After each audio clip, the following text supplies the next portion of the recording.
Olá, bom dia, turma 23231. Hoje é dia 22 de setembro, a gente começa uma aula de história e a gente vai hoje discutir, né, apesar de ser uma manhã que começou gelada, uma manhã fria, e essa semana ser uma semana da árvore, a gente vai discutir uma guerra que foi fria, porque se fosse quente, nós iríamos arder como as florestas do Cerrado, das savanas brasileiras. Savanas porque a gente está virando um grande deserto, né? Do Pantanal e da Amazônia estão queimando.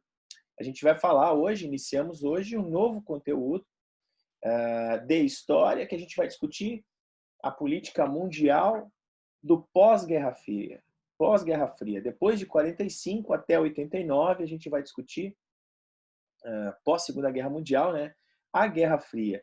Depois de 45 até 89.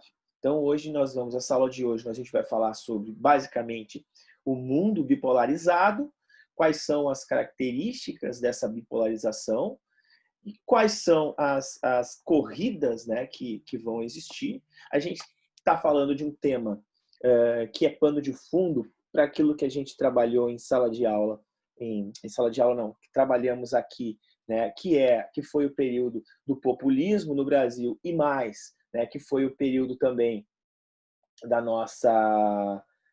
ditadura militar brasileira. E então a gente vai ter a compreensão de como está organizado o mundo e o Brasil, então a gente sabe como é que ele está inserido neste mundo. Então, hora e outra, a gente vai fazendo essas análises, né, para ver como é que o Brasil está inserido nesse contexto mundial, esse pano de fundo das relações internacionais, né, que vão se estabelecer uma importante geopolítica, né? Então, existe uma quantidade de filmes, né, uma filmografia bem grande para ilustrar esse momento, né? Então, filmes de espionagem, filmes da inteligência americana, da inteligência soviética e outros blockbusters, como por exemplo o Rambo, né? Como por exemplo os filmes do Arnold Schwarzenegger, né? Esses filmes todos do Chuck Norris, né? As pessoas dão risada, mas então Ô, esses. Sor, Oi.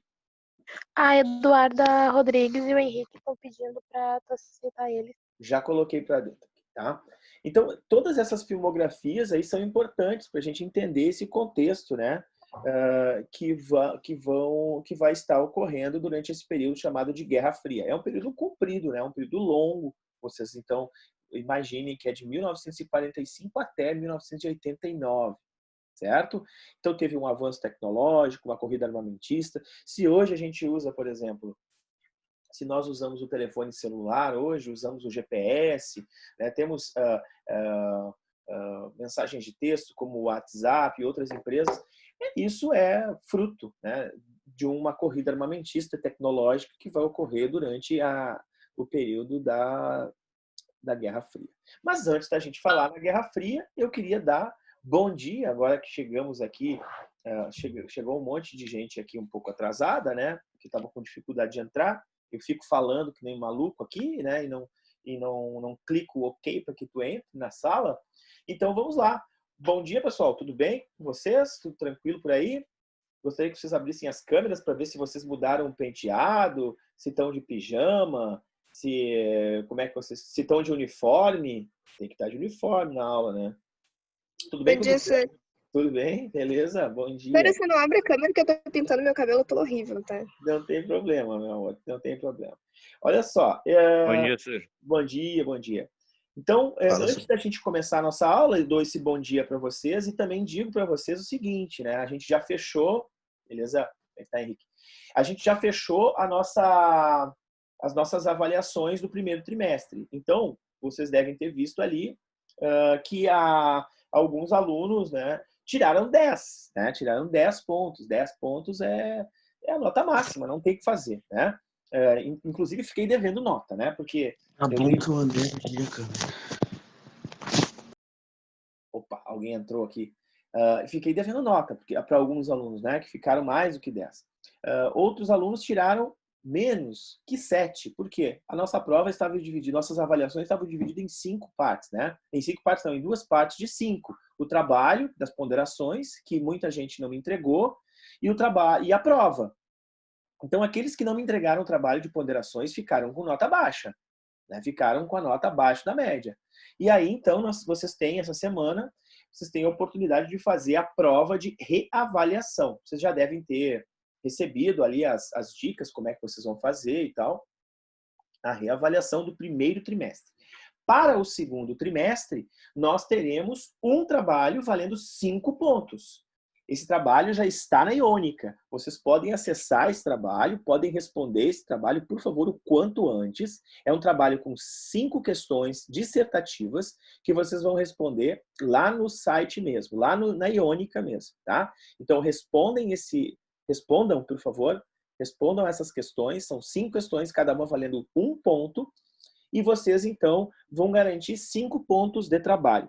E vocês terão 5 pontos de prova, que essa prova vai ser feita, então, ou depois do recesso, ou antes do recesso. A gente tem um recesso agora mais adiante, em outubro, tá? Professora, Fala, querida. eu comecei a fazer esse trabalho já. E eu tentei botar o mais completo possível as respostas, mas tem umas que são pequenas mesmo, né? Sim, tem umas que são bem pequenas, tem umas que são 2 palavras apenas, tá?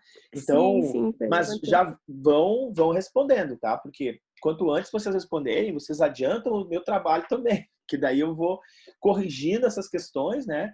E passando já as notas para vocês, para que a gente também possa fechar o nosso terceiro trimestre, tá bom, gurizada? Então, feito todos esses avisos, a gente aí gastou 10 minutos para falar sobre isso. Eu vou falar sobre,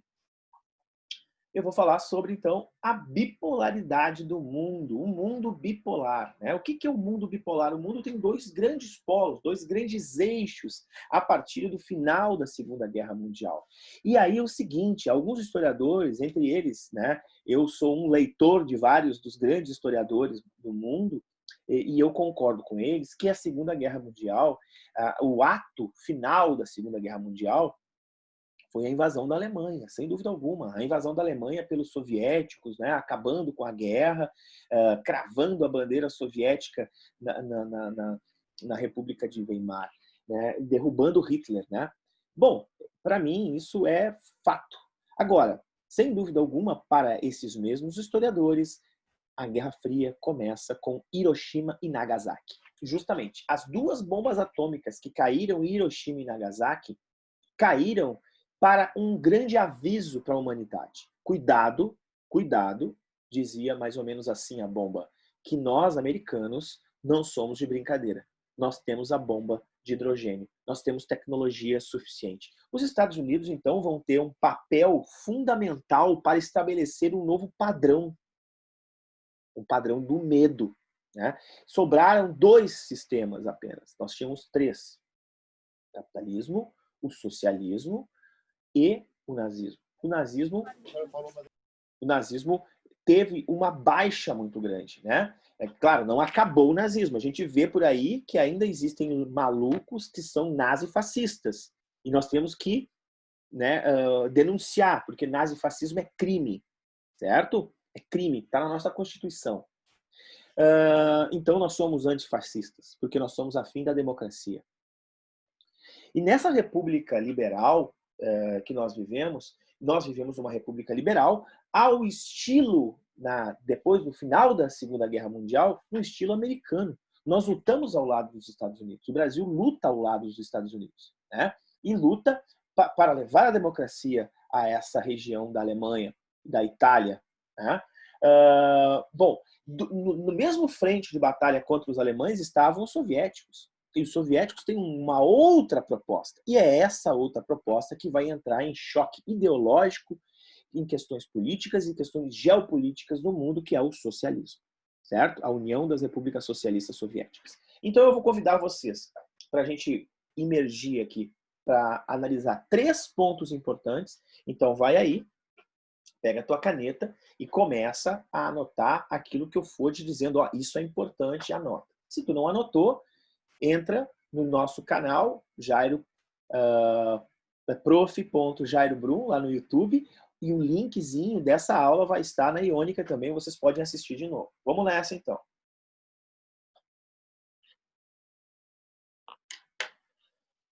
Então, gurizada, vamos aqui na nossa aula sobre bipolaridade. Tem um historiador, filósofo, jornalista e também sociólogo chamado Raymond Aron, que ele vai dizer o seguinte: a Guerra Fria foi um período em que a guerra era improvável e a paz impossível. Isso quer dizer o seguinte, que a guerra, se ocorresse uma guerra na Guerra Fria, de fato, entre as duas potências, não existiríamos mais. Nós estaríamos que nem as árvores do Cerrado, as árvores da Amazônia, as árvores do Pantanal, que estão ardendo em fogo. Por quê? Porque, cara, as duas potências vão desenvolver a arma mais poderosa, que é a bomba H. Então, nós facilmente estaríamos num mundo extremamente radioativo, mais do que usando máscaras hoje para não pegar um vírus de maneira aeróbia, né, que ele está no ar, pela saliva, né, pelo toque, pelo encostar, a gente poderia, de repente, nem estar respirando esse ar de tão tóxico, de tão radioativo que esse ar ficaria com uma bomba atômica, né, com uma guerra atômica. Graças a tudo que vocês possam imaginar e crer, nós não tivemos, né, essa guerra. Mas nós tivemos testes, né, que vão acirrar a partir de 1949, principalmente a partir de 49, que a gente vai ficar com muito medo de uma possível guerra nuclear no planeta. Então, a gente vai ver que a definição básica, né, da Guerra Fria é que é um conflito político, ideológico, militar, para ver medir para quem tem mais forças na corrida militar, na corrida armamentista, na corrida espacial, né? Então, quer dizer, vai ser um momento da história onde as duas frentes nunca vão se atacar diretamente, mas vão usar as peças dos tabuleiros. As peças somos nós, né? Vão usar os países periféricos desse tabuleiro, né? Vão usar o Brasil, vão usar a África do Sul, vão usar a Austrália, vão usar os países africanos, vão usar os países latino-americanos, os países asiáticos, né? De maneira indireta nesta guerra ideológica e política e militar. Certo? Para que a gente possa entender um pouco isso, a gente tem um mapa aqui. Então eu gostaria... Tá todo mundo me escutando, pessoal? Dá um oi aí, só para eu saber se está escutando. Sim. Beleza. Então, neste mapa... Beleza. Neste mapa aqui, a gente vai ver como é que está organizado isso, né? Basicamente, geograficamente, se a gente passar uma linha imaginária aqui, ó, né, que é a linha do Equador, a gente vai ver que o hemisfério norte estão os países mais que são diretamente imbricados nessa Guerra Fria, né? Então nós vamos ver deste lado de cá, né, no lado ocidental, né, nós vamos ver os Estados Unidos, o Canadá, toda essa região, esse arquipélago de ilhas aqui da Groenlândia e tal. Esta parte aqui da Oceania, não esqueçam que o planeta ele é redondo, então, né, ele é uma bola, né, velho? Daí termina o Alasca lá e a parada começa e continua aqui embaixo. A gente vai entender um pouco isso, tá? Dentro da dinâmica geopolítica. O que é geopolítica? Geograficamente falando e politicamente bem localizado. Então, os estados eles vão usar alguns países de maneira estratégica. Aqui nós temos também a metade da Europa, ó, então a gente divide aqui, é porque está bem tênue. Esses países capitalistas, eles estão organizados com uma cor que é um tipo de um cinza bem clarinho. Quem está no computador é fácil de enxergar. Quem está no celular vai ser muito difícil enxergar. Não sei se dá para dar zoom no celular, mas é ruim para enxergar. E na parte socialista, nós temos um verdezinho, assim, um verde bem clarinho, né? Que é a parte do mundo socialista que fica para o Oriente. Mas aí nós temos um triângulo, que significa o polo do centro político capitalista, que é o triângulo preto aqui, que está aqui nos Estados Unidos. O triângulo azul é os centros secundários do capitalismo, né? E aqui, ó, a bolinha preta é o centro, né, neural, principal, né, do socialismo, e a bolinha azul é o centro secundário do socialismo, certo? Mas isso até o final da década de 80, até 1989. O que a gente viu a partir de 89? É o que a gente está vivendo hoje. Tudo que a gente consome vem da onde? Vem da China. Então a China, de secundário, se passou a ser o principal, certo? E a União Soviética acabou em 89. Né? Então, nós temos a Rússia como uma grande potência hoje, mas, sem dúvida alguma, os soviéticos não existem mais. A União das Repúblicas Socialistas Soviéticas não existem mais. Né? Existe o poder militar e econômico, né, da Rússia, que não chega nem aos pés da China. A China é muito forte. Então, a gente vai ver áreas de, digamos assim, de ação, né? Que seria o quintal do capitalismo. Então, o quintal do capitalismo, o quintal do modelo capitalista é a América Latina, gurizada. Está aqui, ó, América Latina, a África, o sul da Europa, da Ásia, o Oriente Médio, a região do Oriente Médio é bem importante, a Península Arábica também, aqui a Turquia, a Península Arábica, o Oriente Médio, essa região aqui na Oceania, né? Então, toda essa região aqui é extremamente importante, porque é a periferia do capitalismo. E se é a periferia, todo mundo sabe o que é periferia. Periferia não é onde acontece o capitalismo. Periferia não é onde se desenvolve o capitalismo. Periferia está fora do capitalismo. Periferia quer entrar no capitalismo. Periferia está sempre ali, ó, né, buscando participar do capitalismo, né? Das mesmos benefícios capitalistas, né? Então, esses países aqui estão tentando sempre participar do capitalismo, mas eles são sempre periferia. Quem é capitalista? Bom, quem é capitalista são os países, basicamente os países do norte, né? Com exceção aqui da Oceania, que está no sul, certo? Já no socialismo, áreas de influência, né, do capitalismo, que vão ter muita influência do capitalismo, são essas aqui. Primeiro aqui, ó, nós temos uma ilhazinha, que vai ser Cuba, nesse lado aqui. Depois nós temos aqui a região de Angola, região de Moçambique. Nós vamos ter aqui o leste europeu, né? Essa parte do leste europeu, aqui nós vamos ter Polônia, Letônia, Lituânia, Estônia, Tchecoslováquia, né? São regiões dos países Balcãs, né? E aqui do Vietnã, né, na parte do Vietnã, onde a gente vai ter a guerra do Vietnã, a gente vai discutir aqui também na aula, e aqui é a região da Mongólia, certo? Muito bem.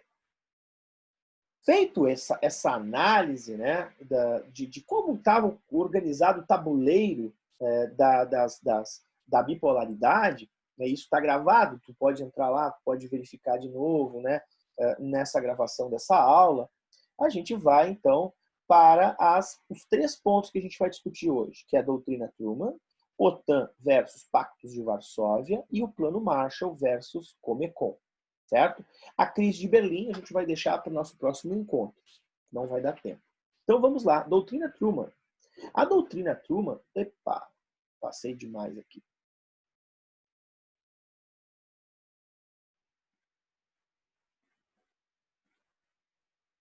Peguei um clique sem querer. A doutrina Truman, né, é por conta desse cidadão aqui, né, o Henry Truman. O que o Henry Truman, que é presidente dos Estados Unidos, vai fazer em 1947? Aí já começamos a primeira análise, tá, do Brasil e dos Estados Unidos, tá? Do movimento da Guerra Fria. Na verdade, não é dos Estados Unidos, é do mundo, tá? Então vamos lá. Em 1947, lembrando vocês, nós temos o presidente Dutra, Eurico Gaspar Dutra no Brasil, certo? Ele foi o primeiro presidente depois do presidente Vargas, né? O Vargas caiu porque terminou a Segunda Guerra, lembra? E aí o Vargas tinha uma ditadura, de repente estava lutando pela democracia, e ficou estranho, né? Então derrubam o Vargas, assume aí o general Eurico Gaspar Dutra. E o Eurico Gaspar Dutra disse o seguinte: agora nós vamos ter uma democracia no Brasil, vamos fazer uma nova Constituição. E foi feita uma Constituição em 1947, Constituição liberal conservadora. Lembra que eu falei para vocês? Como é que é uma coisa liberal e conservadora, né? Como é que pode dar certo, liberal conservadora? Então, liberal porque se aproximava dos Estados Unidos e conservadora porque ele acabava essa Constituição ela tinha características do momento histórico da doutrina Truman. E que doutrina é essa? O que Truman resolveu dizer que as pessoas tinham que seguir ele, né? Truman vai chegar no Congresso americano em 1947 com muito vigor, sendo muito... Isso é uma coisa que os americanos são, né? Eles são claros, eles dizem o que eles estão pensando, né? Rala-se quem está ouvindo. Ele vai dizer o seguinte: os Estados Unidos assumem total luta contra o socialismo. Então, a luta contra o socialismo, né, contra o totalitarismo soviético, foi assim que ele classificou o socialismo como um totalitarismo soviético. Ela vai ser declarada pelos Estados Unidos através do presidente Truman. E isso vai se tornar uma doutrina para quem? Para a América, para os americanos e para os aliados dos Estados Unidos. E adivinha quem? Quem é aliado dos Estados Unidos? Brasil. O Brasil, então, a partir daí, vai enviar vai enviar grandes escalões do Exército Brasileiro. A Argentina é a mesma coisa, o Uruguai é a mesma coisa, o Chile é a mesma coisa, para estudarem numa escola superior de guerra que vai ser ensinada a odiar socialistas. Certo? Então, estamos falando aqui de um elemento que a gente falou muito durante a ditadura militar, que era a ESG, Escola Superior de Guerra, ou também conhecida como Sorbonne. Ela vai se criar a partir deste conceito, né, do senhor Truman de proibir, inibir, né, perseguir tudo que era sinônimo de socialismo no mundo. Essa é a grande missão capitalista, certo? Então a doutrina Truman, ela invade a nossa Constituição quando ela proíbe, por exemplo, o Partido Comunista em 1947. Aí, então vocês vão, né, lembram disso, que era uma... Ora, como é que a nossa Constituição fala sobre democracia se ela proíbe um partido político? Então isso não é democracia. Se tu proíbe alguma coisa, né, tu não aceita a diversidade. Então, por isso que ela era, né, essa Constituição aí, né, de 47 era meio estranha, porque ela era liberal e conservadora e ela estava dentro dessa lógica da doutrina Truman. Certo? Nós temos o segundo ponto importante, que é OTAN versus Pactos de Varsóvia. E o que seria OTAN e o que seria Pacto de Varsóvia? São tratados entre países, né, que vão se proteger, né, do outro. Então, por exemplo, o Tratado do Atlântico Norte, que é a OTAN. Né? A OTAN, o que é? Organização do Tratado do Atlântico Norte. E aí eu gostaria que vocês olhassem no mapa. Então, vejam aqui, tem esse mapinha aqui do lado. Esse mapinha aqui vai explicar bem isso aí. Né? O que nós temos aqui? Nós temos os países, esse que está em azul. Tudo que está em azul pertence ao OTAN, que é essa grande associação, né? Essa grande entidade que vai dividir entre ela, né, a proteção militar, vai dividir entre ela tecnologia, vai dividir entre ela informação, e a informação passa por uma intensa corrida espacial. O que é isso, pessoal? Nós temos centenas de satélites, centenas não, milhares de satélites na órbita da Terra hoje, que ficam mapeando tudo que tu possa imaginar. Até piolho que tem na tua cabeça, esses satélites vão mapear. É óbvio que a gente não tem acesso a muitas das informações que esses satélites colhem a todo instante, a todo minuto da Terra, certo? Porque são satélites estratégicos, importantes. Ao longo dos anos, desde 1945 em diante, toda a corrida tecnológica para controlar os fenômenos naturais, para prever desastres, para prever clima, movimentação de placa tectônica, para observar, por exemplo, fazer espionagem em setores militares, estratégicos, produção de energia alternativa, espionagem, tudo, cara, vai ser feito para que o outro não saiba. Então, são tecnologias que são extremamente sigilosas, muito sigilosas. Bom, como é que tu sabe então, professor Jair? Eu sei porque o GPS, por exemplo, era uma tecnologia de precisão militar extremamente sigilosa. Ninguém sabia. De repente, ficamos quase sabendo. De repente, estamos usando o GPS. De repente, nós estamos fazendo um pedido no Rappi, um pedido no Uber Eats, e o nosso entregador está usando o GPS. Certo? Então, nós temos várias tecnologias, o Google Earth, né, que a gente tem acesso à internet, né, que a gente consegue observar os quadrantes do planeta, né, aproximar a câmera. A nossa câmera, dependendo do computador que tu tem, aproxima muito bem, né, cara? Tu consegue observar o telhado da tua casa, né? E se tem foto, tu consegue ver em 3D. Só que os Estados Unidos e esses outros países que desenvolvem tecnologia de espionagem tem uma tecnologia muito mais avançada. Uma lente que entra no teu cérebro, velho. Então, essas cooperações se dão pela OTAN e pelo Pacto de Varsóvia. A OTAN são de países que estão ao lado do capitalismo, então todos esses que estão em azul aqui, ó, né? A Turquia é um importante país aqui, ó, que é um tampão, né, para o Oriente Médio e tal, né? O Israel aqui, a África do Sul, a Oceania, principalmente a Austrália, né? O Japão. Então, tudo isso aqui é a OTAN. O Brasil, muito tempo, o Brasil quis entrar na OTAN, não conseguiu assento na OTAN, né? Tem que ser aceito. E aí alguém poderia dizer, professor, mas não é Tratado do Atlântico Norte? Sim, é. E o que a África do Sul está fazendo aqui, professor? O que a Austrália está fazendo aqui? Não esqueça que o planeta é redondo. Então, tanto a África do Sul quanto a Austrália, que falam inglês, inclusive, olha,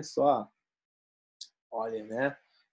Eles estão de frente para este imenso bloco de terra vermelho, né, cara? E esse bloco de terra vermelho é Pacto de Varsóvia, com exceção deste pontinho vermelho que nós temos aqui, né? Que é justamente Cuba. E aqui, Vietnã. Né? Então, nós temos o Pacto de Varsóvia nessas áreas aqui. Certo, pessoal? Tudo compreendido? Perfeito aí? Compreenderam? Sim. Sim. Beleza. Vamos para o terceiro e último ponto, então. Não, peraí. Antes de ir para o terceiro e último ponto, aqui na doutrina Truman eu falei sobre o totalitarismo soviético. Deixa eu ver uma coisa. Isso.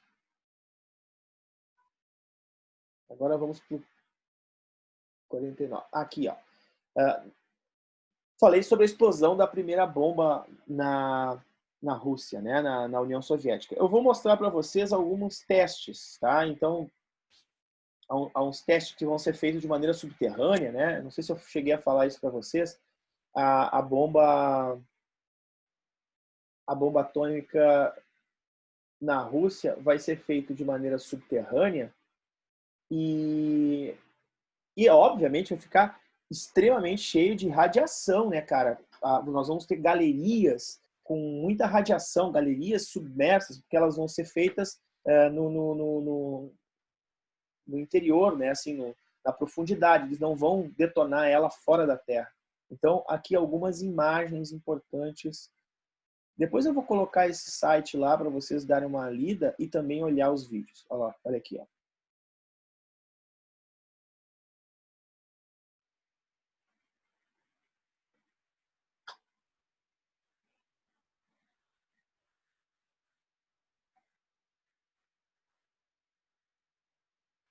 Então, a partir desses testes, cara, com essas imagens, os Estados Unidos, então, o mundo ficou muito assustado, né? Porque isso poderia causar uma guerra sem precedentes. Der Überläufer Senja berichtet Joseph Cotten auch von einem Experiment, das die Sowjets dem tschechischen Generalstab in Filmaufnahmen zeigten.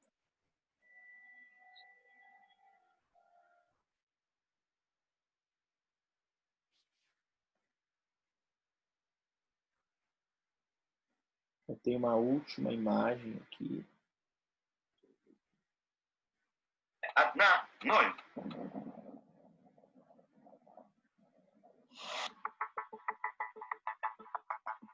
Ядерные взрывы выглядят так красиво, что легко забыть, насколько они страшны. Вот съемки еще одного. Маленького, всего в 8,5 раз мощнее взрыва в Хиросиме. В результате этого взрыва, произведенного в 1965 году, остается огромная воронка, в которой образуется озеро. Искусственное озеро. Собственно, ради него этот взрыв и делали. Первый мирный ядерный взрыв. Не меньше 2000 кубометров воды в минуту. Вот мощность этого искусственного водопада.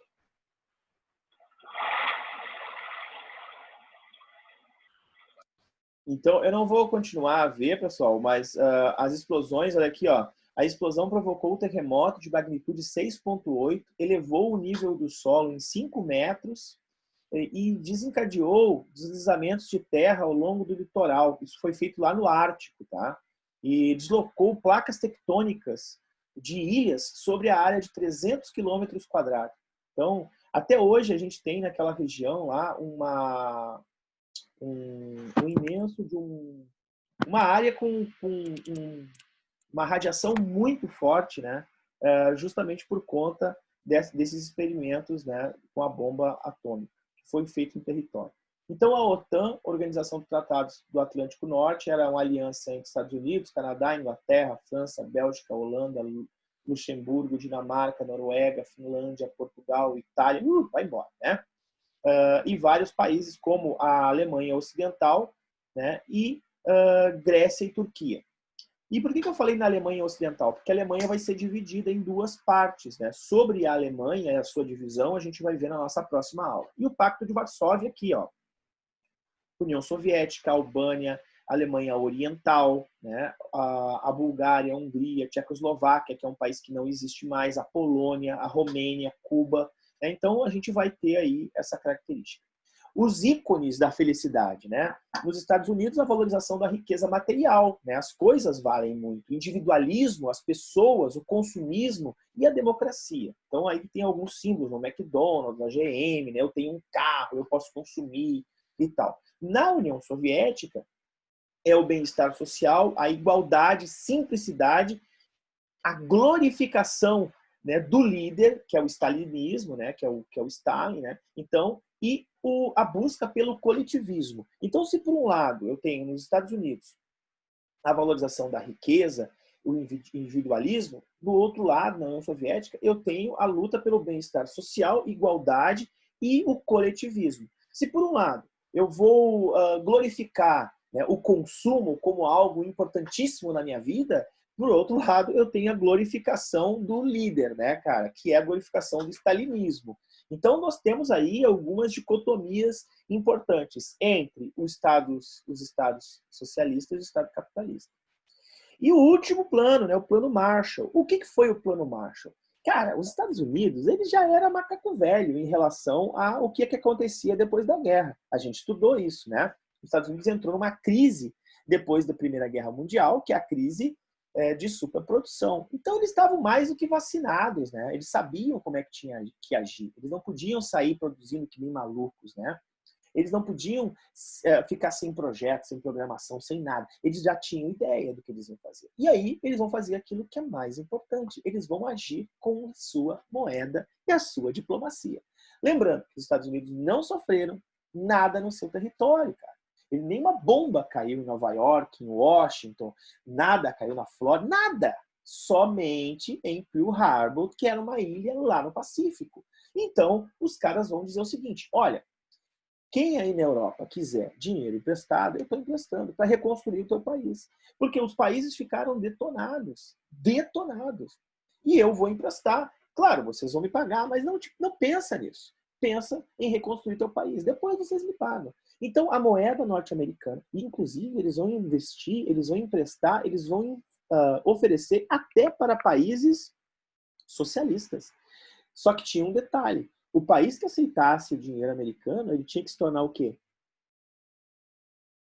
Capitalista. Né? Então, era o grande lance dos caras. Né, velho? Os caras emprestavam dinheiro, mas tu tinha que te tornar capitalista. E isso era, obviamente, uma coisa que chamava muita atenção. Aí, o Plano Marshall, então, foi este investimento de 13 bilhões, não é 13 reais, 13 bilhões de dólares vai tornar a moeda americana a moeda mais forte do planeta.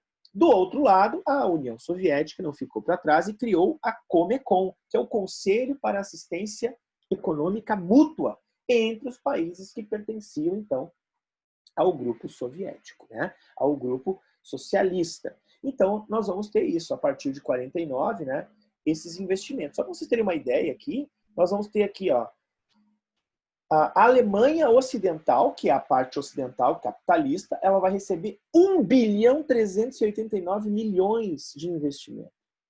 Então, se alguém parar para pensar, olha, a Alemanha passou pela Primeira Guerra Mundial, perdeu. Passou pela Segunda Guerra Mundial, perdeu. Foi destruída, cheia de campos de minas, cheia de história, cheia de mazelo. Como é que a Alemanha consegue ser hoje o país mais importante da economia europeia? Cara, tanto o Estado capitalista quanto o Estado socialista vão investir milhões, milhões, milhões na Alemanha. A Alemanha vai ser uma vitrine, tanto para o capitalismo, do socialismo para o capitalismo, quanto do capitalismo para o socialismo.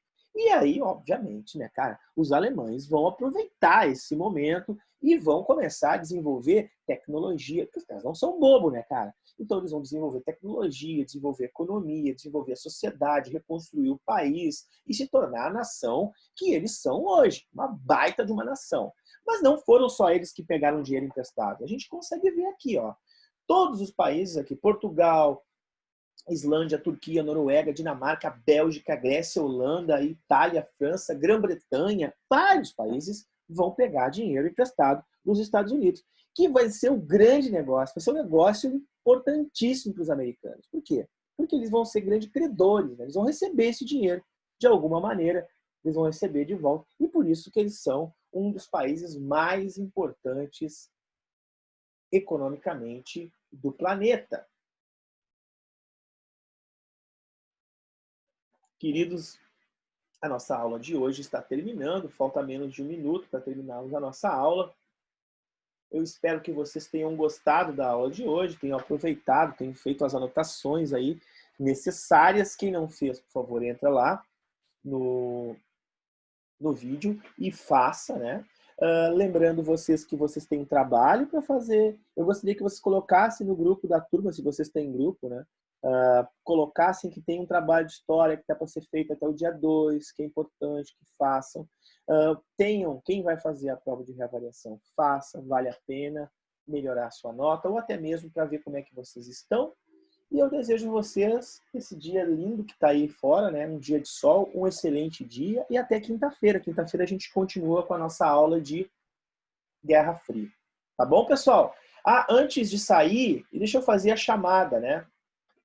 Espera aí que eu vou tirar uma foto de chamada aqui. Atenção. Pimba.